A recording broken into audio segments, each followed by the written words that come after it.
Когда по воле писателя Джонатана Свифта самый правдивый путешественник мировой литературы Лемюэль Гулливер оказывается в стране гуигнгмов, то он немало наслаждается не только обществом этих прекрасных созданий, но и всем тем, чего в этом обществе нет. Ведь в их крае не было ни врачей, ни юристов, ни доносчиков. Не было зубоскалов и клеветников, карманных воров и взломщиков. Не было стряпчих, болтунов, спорщиков, убийц и мошенников. Не было лидеров и членов политических партий и кружков, тюрем, топоров, виселиц, плетей и позорного столба. Не было обманщиков, купцов и плутов-ремесленников, чванства и тщеславия, франтов, буянов и пьяниц. Не было назойливых, вздорных, крикливых, пустых приятелей, негодяев, поднявшихся из грязи благодаря своим порокам, и благородных людей, брошенных в грязь за свои добродетели. Не было вельмож, судей, скрипачей и учителей танцев. Словом, оглядываясь на этот список сквозь столетия, так и тянет спросить: что же это у вас, товарищ Гулливер, чего не хватишься, ничего нет. Меня зовут Армен Захарян, с вами литературный канал Армен и Федор. И сегодня мы поговорим о перечнях и индексах, реестрах и списках, каталогах и каталогах, словом, о гиперперечнях в литературе, ибо Свифт со своим масштабным перечислением здесь, мягко говоря, не одинок. Мы сперва посмотрим на россыпь таких перечней, чтобы убедиться, что явление это, во-первых, весьма распространено, а во-вторых, встречалось практически во все литературные эпохи. После же попробуем понять, зачем вообще нужны гиперперечни. Что толкает авторов на составление этих бесконечных, необозримых, необъятных, в общем, вы поняли, списков. Начать, впрочем, нужно с терминологии. Как же правильно называть этот прием и в чем он, собственно, заключается? В англоязычной литературе чаще всего используется слово «list», которое в таком значении впервые употребил в «Гамлете» Уильям Шекспир, утверждавший, что Фортинбрас «shocked up a list of landless resolutes» набрал по всей Норвегии отряд за хлеб готовых в бой головорезов, как передано это в переводе Пастернака. Самыми распространенными обозначениями такого приема в русском языке являются слова «перечень» и «каталог». Используется также список, а лично я предпочитаю слово «гиперперечень», которое применительно к текстам Джойса очень часто использовал его переводчик Сергей Сергеевич Харужий. Говоря «гиперперечень», мы как бы сразу обозначаем природу этого явления, ведь речь идет здесь не об обычном наименовании нескольких объектов, но именно о нарушенной пропорции. Каталог или гиперперечень в литературе – это продолжительное перечисление предметов, имен, явлений, профессий и так далее. Насколько продолжительное? Айсахенпире. Однозначного ответа здесь не существует, но мы можем назвать обязательные черты такого приема. Это заметная избыточность, нарушение обычной для данного текста пропорции. Гиперперечень – это всегда что-то, выходящее за рамки привычного, раздвигающее сами эти рамки. Словом, про гиперперечень можно смело повторить то, что говорят про настоящую любовь. Когда ты встретишь его, ты поймешь, что это именно он. Самый известный пример гиперперечня в мировой литературе и, по совместительству, один из самых древних – это, конечно, каталог кораблей в Илиаде Гомера. Именно о нем писал Осип Мандельштам «Бессонница, Гомер, тугие паруса, я список кораблей прочел до середины, сей длинный выводок, сей поезд журавлиный, что над Элладою когда-то поднялся». Прочесть его до середины уже немалое достижение. Этот эпический перечень греческих кораблей и их капитанов в белых кителях поражает воображение обилием имен собственных и занимает акваторию в 2500 строк. От пятерки предводителей рати мужей биотийских до Сарпедона и Главка из Ликии. Однако это не единственный гиперперечень не только всей античности, но даже и самого Гомера. Так, в «Одиссее», когда победитель циклопов и поставщик продовольствия ко двору Сциллы Одиссей, сын Лаэрта, спускается в Аид, то его обступают женщины. Жены и дочери это давно уж умерших героев. И следует пространное перечисление тех, кого он повидал, и их историй. От матери Эдипа Иокасты до полюбившей Ипполита Федры, чью роль так виртуозно исполняла когда-то на парижской сцене Берма. Наследуя и подражая Гомеру, свои гиперперечни создают Вергилий в Энеиде, Овидий в Метаморфозах, Авсоний в Мозелле. Словом, античность осваивает гиперперечень и передает эстафетную палочку дальше. Вот тут-то и начинается самое любопытное, поскольку авторы позднейших эпох заимствуют прием, но переосмысляют его. Место античной монументальности занимают ирония и юмор. Свифт будет откровенно потешаться над Англией, перечисляя все те характерные для его острова пороки, которых нет в стране гуигнгмов. Еще раньше каталог Ариоста, когда путешествующий на Луну герой отыскивает там то, что затерялось здесь у нас на Земле, исполнен не торжественного пафоса, а грустной, даже трагичной иронии. Вот послушайте. «Некогда герцогу засматриваться, не затем он сюда взнесен, и ведет его святой апостол в узкий дол меж двух крутых гор. Диво, где отовсюду собрано воодно все, что теряно нами в нашем свете, от беды ли, от давности ли, от глупости ли. И не только здесь царство и богатство, вечные жертвы Фортунина колеса, а и то, чего даже судьбе изменницы не дать не взять. Здесь слава, как червями точимая долгим временем. Здесь несчетные мольбы и обеты, нами грешными взносимые к Господу. Здесь влюбленные стоны и слезы, время, праздно траченное в игре, лень глупцов, тщетные и несбыточные умыслы. А уж вздорные желания и мечты громоздятся горами по всей долине. Словом, все, что внизу терялось, вверху отыщется. Однако даже путешествие на Луну не позволило герою Ариоста поднять прием каталога на высоту, достигнутую в середине XVI века одним хитроумным автором. В это время в мировую литературу через черный ход в черном берете и с черным юмором за пазухой проникает мэтр Франсуа Рабле. И навсегда меняет представление о том, какими могут быть гиперперечни и чему вообще они могут служить. Его великий роман «Гаргантюа и Пантагрюэль» несомненно заслуживает отдельного разговора, который однажды обязательно у нас с вами случится на литературном канале Армен и Федор. Сейчас же посмотрим на него как на полное и небывалое ранее переосмысление самой идеи каталогов. «Гаргантюа и Пантагрюэль» — это эпос гигантизма и преувеличения, иронии и сатиры. Все в нем разрушает и высмеивает привычные пропорции и рамки. Например, когда малютке Гаргантюа исполняется год и 9 месяцев, его решают вывозить на прогулку на свежий воздух. Но он настолько огромен, что в его новую колясочку запрягают валов.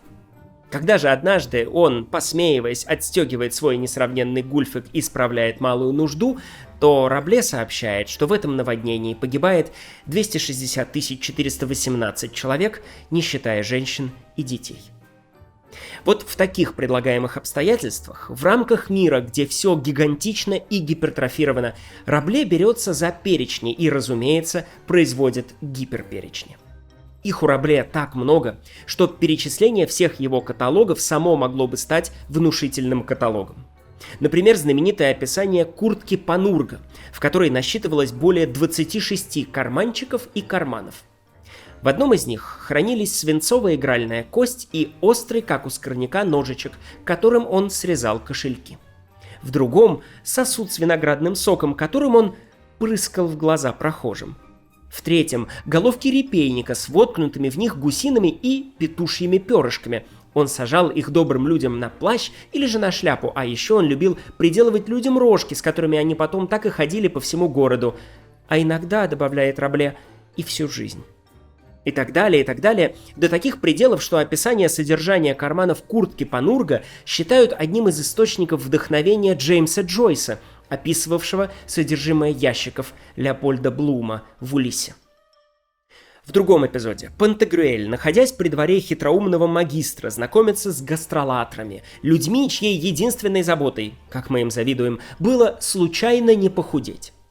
И это знакомство открывает читателю дверь в целое царство гиперперечней. Вот, например, список того, что гастролаторы приносят в жертву своему богу в постные дни.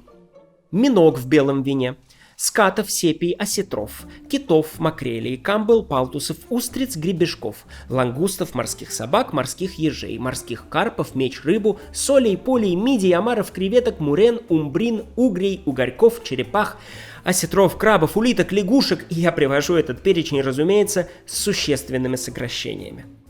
Наконец, нельзя не упомянуть самый, должно быть, запоминающийся гиперперечень Рабле, принадлежащий драгоценному Панургу. Спрашивая брата Жана, стоит ли ему жениться, Панург обращается к нему так. «Послушай, блудодей-лиходей, блудодей-чародей, блудодей-чудодей, блудодей плодовитый, блудодей знаменитый, блудодей мастеровитый, блудодей взлохмаченный, блудодей истый, блудодей проконопаченный, блудодей шерстистый, блудодей узорчатый, блудодей оштукатуренный, блудодей створчатый, блудодей сборчатый, блудодей зернистый, блудодей отточенный, блудодей с арабесками, блудодей промоченный, блудодей с фресками, блудодей луженый, блудодей клейменый, блудодей нашпигованный, блудодей фаршированный, блудодей антикварный, блудодей прирожденный». Нет, мы список блудодеев не прочли до середины. В лучшем случае добрались до 1/4, потому что этот блудоперечень занимает в романе несколько страниц. Так что, когда уже 20 век возьмет на вооружение этот литературный прием, то наследовать он будет не только и не столько Гомеру и Вергилию, сколько Рабле, который по-настоящему пересоздает гиперперечень и из метафоры монументальности превращает его в метафору иронии и комизма. О гиперперечнях у Джойса мы подробно рассказывали в эпизоде нашего Джойс-проекта, посвященном 12 главе Улисса «Циклопам», этой свифтовско-раблезианской песне, построенной на преувеличениях и гигантизме. Но Джойс в этом отношении только один из многих. Пространные каталоги осваивает Борхес, главным из которых становится, конечно, его легендарный, загадочный, удивительный «Алеф». Uno de los puntos del espacio que contiene todos los puntos. Одна из точек пространства, в которой собраны все прочие точки. Вглядываясь в Алеф, в этот светящийся шарик из одноименного рассказа, герой видит вещи, которые складываются не просто в перечень, но взятые вместе, претендуют на то, чтобы из разрозненных фрагментов и осколков собрать ни много ни мало всю Вселенную. Ведь в Алефе содержится все, что есть в мире. Я процитирую сейчас всего одно предложение из этого рассказа. Борхес пишет: «Я видел густонаселенное море, видел рассвет и закат, видел толпы жителей Америки, видел серебристую паутину внутри черной пирамиды, видел разрушенный лабиринт, это был Лондон, видел бесконечное число глаз рядом с собою, которые вглядывались в меня, как в зеркало, видел все зеркала нашей планеты, и ни одно из них не отражало меня. Видел в заднем дворе на Кайе Солера те же каменные плиты, какие видел 30 лет назад в прихожей одного дома на улице Фрая Бентона. Видел лозы, снег, табак, рудные жилы, испарение воды. Видел выпуклые экваториальные пустыни и каждую их песчинку. Видел в Инвернессе женщину, которую никогда не забуду. Видел ее пышные волосы, гордое тело, видел рак на груди. Видел круг сухой земли на тротуаре, где прежде было дерево. Видел загородный дом в Адроге, экземпляр первого английского перевода Плиния, сделанного Файлмоном Голландом. Видел одновременно каждую букву на каждой странице. Мальчиком я удивлялся, почему буквы в книге, когда ее закрывают, не смешиваются ночью и не теряются. Видел ночь и тут же день. Видел закат в Керетаро, в котором словно бы отражался цвет одной бенгальской розы. Видел мою пустую спальню. Видел в одном научном кабинете в Алкмаре глобус между двумя зеркалами, бесконечно его отражавшими. Видел лошадей с развивающимися гривами на берегу Каспийского моря на заре. Видел изящный костяк ладони. Видел уцелевших после битвы, посылавших открытки. Видел в витрине Мирзапура испанскую колоду карт, видел косые тени папоротников в зимнем саду, видел тигров, тромбы, бизонов, морские бури и армии, видел всех муравьев, сколько их есть на земле, видел персидскую астролябию, видел в ящике письменного стола, от почерка меня бросило в дрожь, Непристойные, немыслимые, убийственно точные письма Беатрис, адресованные Карлосу Аргентино. Видел священный памятник в Чакарите. Видел жуткие останки того, что было упоительной Беатрис Витербо. Видел циркуляцию моей темной крови, видел слияние в любви и изменения, причиняемые смертью. Видел Алеф. Видел со всех точек в Алефе земной шар, и в земном шаре опять Алеф, и в Алефе земной шар. Видел свое лицо и свои внутренности. Видел твое лицо. Потом у меня закружилась голова, и я заплакал, потому что глаза мои увидели это таинственное, предполагаемое нечто, чьим именем завладели люди, хотя ни один человек его не видел, непостижимую Вселенную. В этом исполинском предложении на 59 запятых приходится всего одна точка, а само оно в оригинале раскинулось на 429 слов. Много это или мало, чтобы охватить непостижимую Вселенную? Но лосе. Но Борхесу хватило. Примеры монументальных гиперперечней есть и в творчестве Умберто Эко, который занимался этой темой специально и даже написал книгу, которую я очень рекомендую, The Infinity of Lists – бесконечность списков. Так, например, в имени Розы в описании портала церкви следует перечисление тварей из бестиария сатаны. От сатиров, сирен, змеехвостов, химер и крокодилов до грифонов, василисков, гадюк, скорпионов и мурен. Всего более 50 существ. Впрочем, здесь вы можете справедливо заметить, мол, Джойс, Борхес, Умберто Эко – это все писатели-постмодернисты, и даже если это не записано у них в трудовой книжке, то об этом как минимум кричат их тексты. Сложно представить себе более постмодернистские тексты, чем «Имя Розы», борхесовский Пьер Менар, автор Дон Кихота, или джойсовская «Навсекая», 13 глава Улисса, о постмодернистской природе которой мы рассказывали в отдельном эпизоде. Получается, в 20 веке гиперперечень окончательно ушел в литературу постмодерна? Преимущественно да, но, конечно, не целиком. В 20 веке этот прием просто становится настолько распространенным, что выходит за границы любого направления. Его можно найти, например, даже у Булгакова. Вот герой театрального романа Максудов наблюдает за царством Филиппа Филипповича, за конторой, где вершатся судьбы, ибо здесь даруют и отнимают билетики. И смотрите, кого он там встречает. Среди желающих он и билетики достать были инженеры, хирурги, актеры, женоорганизаторы, растратчики, домашние хозяйки, машинисты, учителя, меццо-сопрано, застройщики, гитаристы, карманные воры, дантисты, пожарные, девицы без определенных занятий, фотографы, плановики, летчики, пушкинисты, председатели колхозов, тайные кокотки, беговые наездники, монтеры, продавщицы универсальных магазинов, студенты, парикмахеры, конструкторы, лирики, уголовные преступники, профессора, бывшие домовладельцы, пенсионерки, сельские учителя, виноделы, виолончелисты, фокусники, разведенные жены, заведующие кафе, игроки в покер, гомеопаты, аккомпаниаторы, графоманы, билетерши консерватории, химики, дирижеры, легкоатлеты, шахматисты, лаборанты, проходимцы, бухгалтеры, шизофреники, дегустаторы, маникюрши, счетоводы, бывшие священнослужители, спекулянтки, фототехники.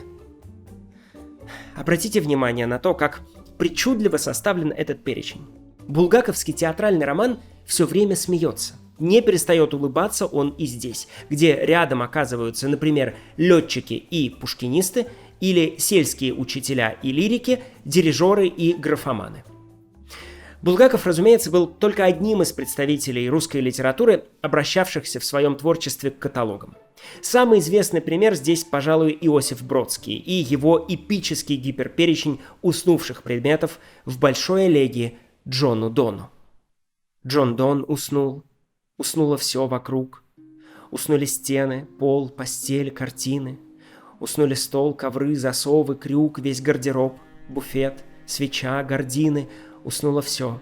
Бутыль, стакан, тазы, хлеб, хлебный нож, фарфор, хрусталь, посуда, ночник, белье, шкафы, стекло, часы, ступеньки лестниц, двери.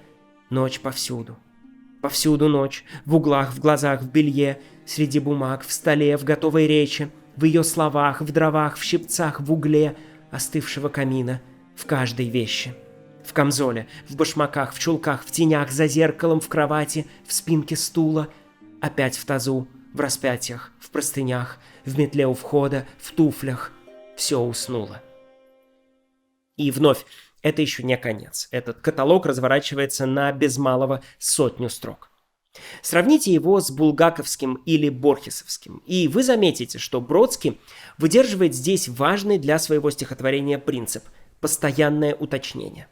Если перечень Булгакова намеренно хаотичен и сшивает спекулянтов и фототехников, то здесь гораздо больше упорядоченности. Словно этот взгляд скользит по поверхности уснувших вещей, фиксирует какую-то из них и сразу цепляется за все, что рядом. Хлеб, хлебный нож, фарфор, хрусталь, посуда. Наконец, последний автор, чей пример гиперперечня я бы хотел показать, прежде чем мы перейдем к деконструкции этого приема, это, конечно, Владимир Набоков, поскольку он в своей «Лолите» демонстративно доводит его до абсурда, пытаясь переплюнуть самого Рабле.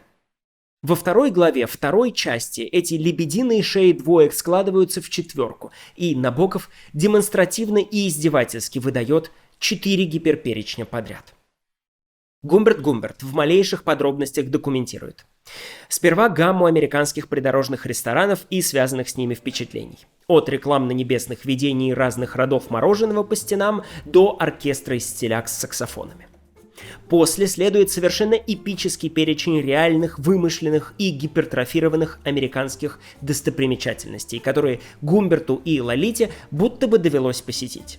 От Адского каньона, 20-го по счету, и 50-го преддверия какого-то парадиза, по словам путеводителя, обложка которого к этому времени пропала, до зоологического парка в Индиане с большой компанией обезьян, обитающей на бетонной реконструкции флагманской каравеллы Христофора Колумба. После идет издевательский перечень адресов отелей, в которых между Гумбертом и Лолитой происходили большие и маленькие скандалы. Спасибо за эту информацию. Наконец, на закуску 4-й гиперперечень. Пожалуй, самый знаменитый в Лолите, посвященный гичгайкерам, то есть людям, которые ездят автостопом. Нам стал знаком странный человеческий придорожник, гичгайкер, Homo pollex ученых, ждущий, чтобы его подобрала попутная машина и его многие подвиды и разновидности. Скромный солдатик, одетый с иголочки, спокойно стоящий, спокойно сознающий прогонную выгоду защитного цвета формы. Школьник, желающий проехать 2 квартала. Убийца, желающий проехать 2000 миль. Таинственный нервный пожилой господин с новеньким чемоданом и подстриженными усиками. Тройка оптимистических мексиканцев. Студент, выставляющий на показ следы каникулярной черной работы, столь же гордо, как имя знаменитого университета, вытканное спереди на его фуфайке. Безнадежная дама в непоправимо испортившемся автомобиле, бескровные, чеканно очерченные лица, глинцевитые волосы и бегающие глаза молодых негодяев в крикливых одеждах, энергично, чуть ли не приопически выставляющих напряженный большой палец, чтобы соблазнить одинокую женщину или сумрачного камевояжера, страдающего прихотливым извращением. Набоков здесь ставит точку, но сам этот перечень перечней можно продолжать бесконечно. Внутри 20 века и вокруг него, с Виславой Шимборской и Чосером, Сэмюэлом Беккетом и Сервантесом, Диккенсом и Гоголем, Рэмбо и Эдгаром Алланом По. Но в чем же, наконец, функция этого приема? Зачем авторы во все времена составляли эти пространные списки в литературе?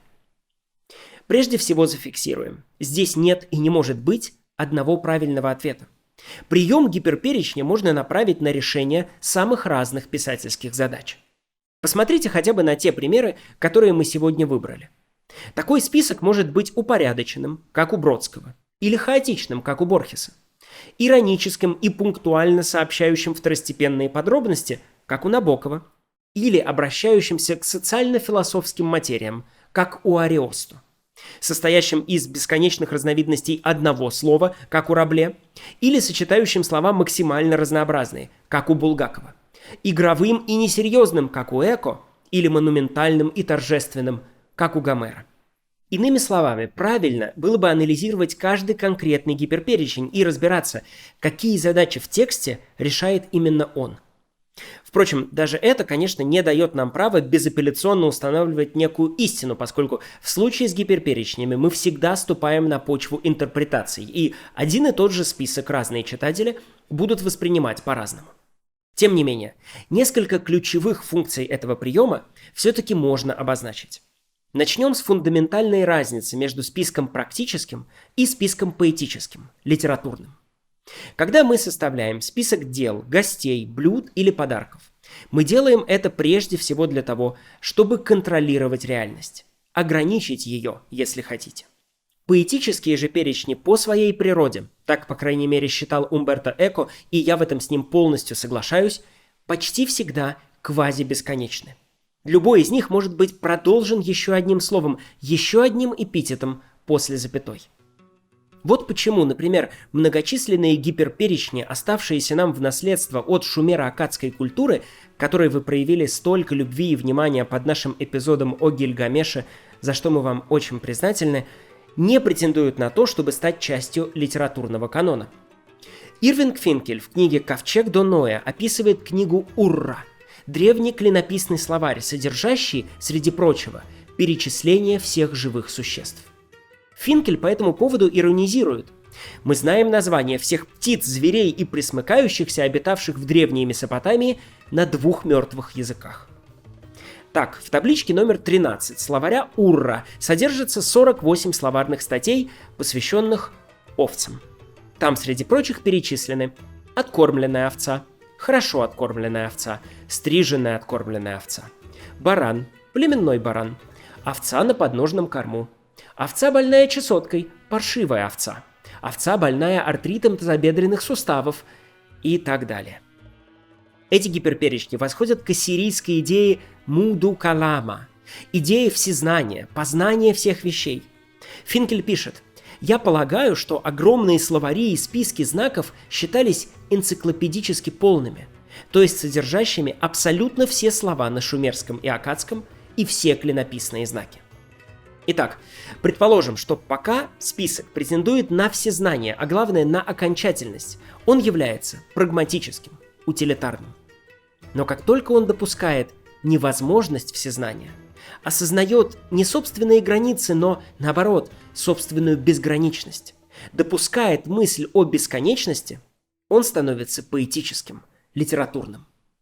И в разговоре именно о таких поэтических перечнях мне наиболее близка позиция Умберто Эко, на которую я и буду далее опираться. А подробнее с ней вы можете ознакомиться в его книге, посвященной спискам.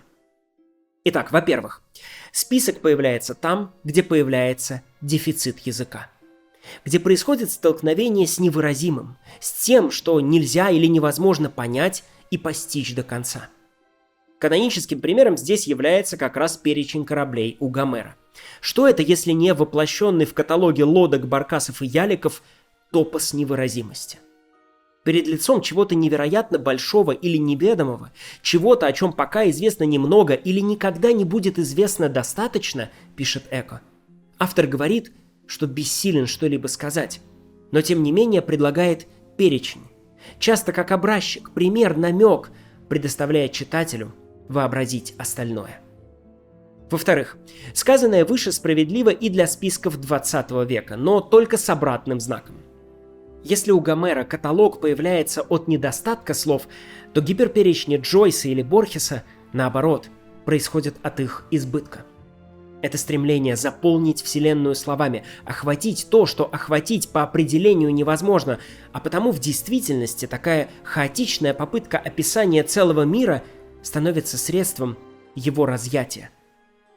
Эко сравнивает перечни в творчестве Джойса с живописью кубистов, которые пытались показать мир по-новому, разделив его на фрагменты и собрав их вместе в определенном беспорядке. Продолжая эту мысль, мне кажется справедливым сравнить, например, Гернику Пикассо со стихотворением Виславы Шимборской «Натюрморт с воздушным шариком», почти целиком состоящим из перечня вещей, оставшихся после ушедшего навсегда человека. Плащ, перчатки, сумка, гребень для волос и так далее. Оба эти произведения становятся перечнями разъятия, перечнями фрагментов, которые оставляет после себя смерть.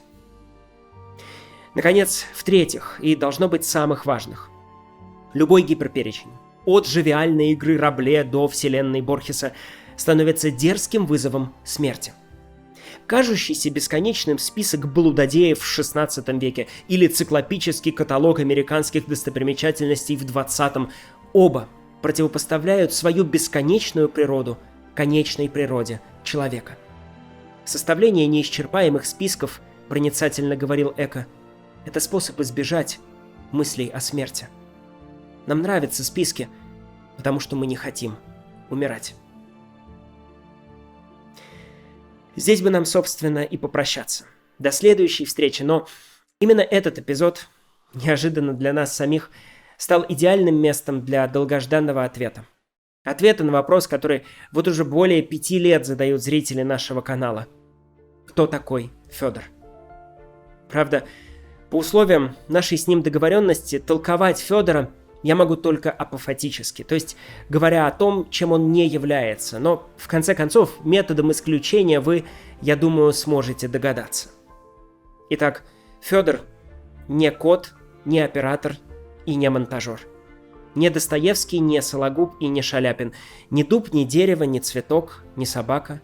Ни пес, ни псина, ни рама и ни картина. Ни случайный прохожий, ни воздушный шар. Ни мобильный телефон с треснувшим экраном. Ни потоп, ни поток, ни пожар, ни Бош, ни Самсунг, ни Браун. Ни мистер и миссис Смит, ни Джордж Смит, ни Джессика Смит. Вообще не Смит и почти не спит. Ни хорошо откормленная, ни плохо откормленная овца. Ни ларец, ни яйцо, ни заяц, ни игла с погибелью на конце. Ни лодка, ни лилия, ни Данаец, ни девочка с белым айфоном на белом жеребце, ни маленький принц, ни большой принц, ни мелкий, ни Персия, ни пустыня, ни Дубая, ни его лис, ни роза и ни планета, ни большой брат, ни небольшая сестра, ни круглое, ни квадратное колесо, ни игральная кость, ни ножичек скорняка, ни Гомер, ни Мильтон, ни Паниковский, ни пирожок с мясом, ни пирожок с капустой, ни с сагой, ни с эпосом, ни с романсом. Ни с рисом, ни с просом, ни из топора. Совсем не пирожок, даже не с полки. Ни Каратыгин, ни Тальони, ни Екатерина II, ни Максим, ни Игорь Северянин, ни Еврипид и ни заведующая женским пошивочным цехом Бобылева. Ни дача, ни дачная местность, ни станция возле местности, ни почтальон Печкин, ни Норвегов не звонит дважды, не завидует, не превозносится, не гордится, не бесчинствует, не раздражается, не мыслит зла. Бывает, что идет за одним, а находит совсем другое. Меня зовут Армен Захарян, это литературный канал Армен и Федор. До следующей встречи.